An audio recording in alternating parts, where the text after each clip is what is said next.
நண்பர்களே, இப்போ நம்ம பார்க்க போகிறது வந்து சோரோட்டி தான் பார்க்க போகிறோங்க. இப்போ வந்து ஹீமோக்ளோபின் எல்லாம் கம்மியாகும் இல்லையா, அவங்களாம் இதை வந்து வாரத்துக்கு 2 வாட்டி எடுத்துக்கன்னா ஹீமோக்ளோபின் ஜாஸ்தி ஆகும். வாங்க நம்ம எப்படி பண்ணுறதுன்னு வீடியோவில் போய் பார்க்கலாம். அதுக்கு நான் வந்து இந்த மாதிரி ஒரு பாண்டில் எடுத்து வச்சுக்கிறோம். இதே போது நம்ம ஸ்டவ் பற்ற வச்சுக்கலாம்.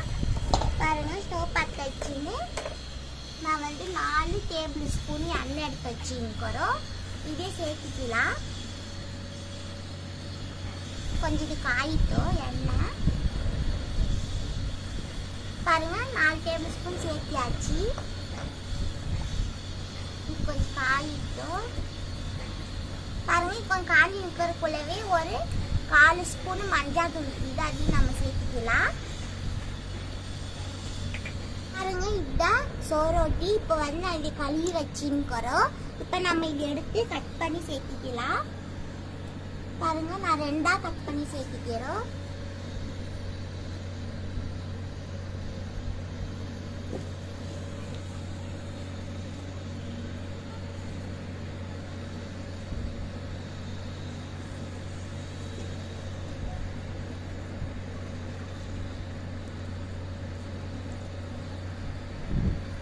பாருங்க, இந்த மாதிரி எல்லாத்தையும் கட் பண்ணி சேர்த்தியாச்சு. நம்ம இந்த மாதிரி சேர்த்துக்கலாம்.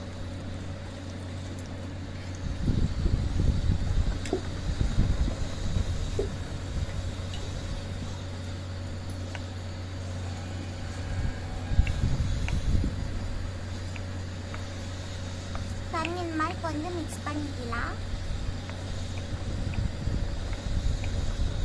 இது வந்து இப்படி பண்றதுனால நம்மளுக்கு இது இருக்கிற பச்சை வாசனை எல்லாம் போகும். பச்சை வாசனை அடிக்காம இருக்கும். எப்பயுமே இதை வந்து நம்ம கழுவிட்டு தான் கட் பண்ணணும். பாருங்க, இப்போ நான் வந்து தனியாக வந்து 1 ஸ்பூன் வச்சுக்கிறோம். இது சேர்த்துக்கலாம். அதுக்கப்புறமா மிளகா தூள் ஒரு 1/2 ஸ்பூன் கிட்ட அதையும் சேர்த்துக்கலாம். அதுக்கப்புறமா உப்பு வந்து தேவையான சேர்த்துக்காங்க. நான் வந்து ஒரு 1/2 ஸ்பூன் சேர்த்துக்கிறோம். இப்போ வந்து இதை வந்து எல்லாம் நல்லா மிக்ஸ் பண்ணிக்கலாம் ஒரு 2 நிமிஷம்.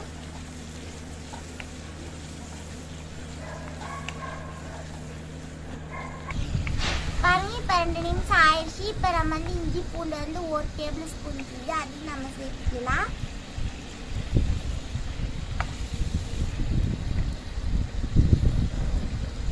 பாருங்க, அதையும் சேர்த்தியாச்சு, இஞ்சி பூண்டு பேஸ்ட்டும்.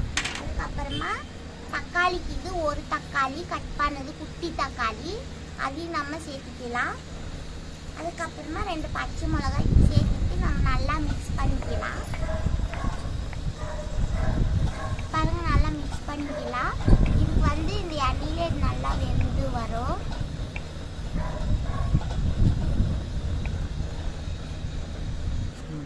பாருங்க, இந்த கட்டத்தில் நம்ம வந்து கொஞ்சோண்டு கொத்தமல்லி தழை சேர்த்துக்கலாம். சேர்த்துக்கிட்டு இதை வந்து கொஞ்சம் நல்லா வேக வச்சுக்கலாம்.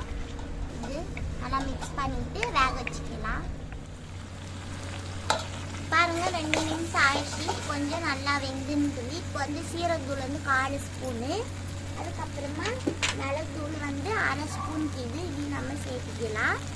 சேர்த்துட்டு மிக்ஸ் பண்ணிக்கலாம். உங்களுக்கு வந்து கொஞ்சம் கிரேவி மாதிரி வேணும்னா கொஞ்சம் தண்ணி சேர்த்துக்காங்க.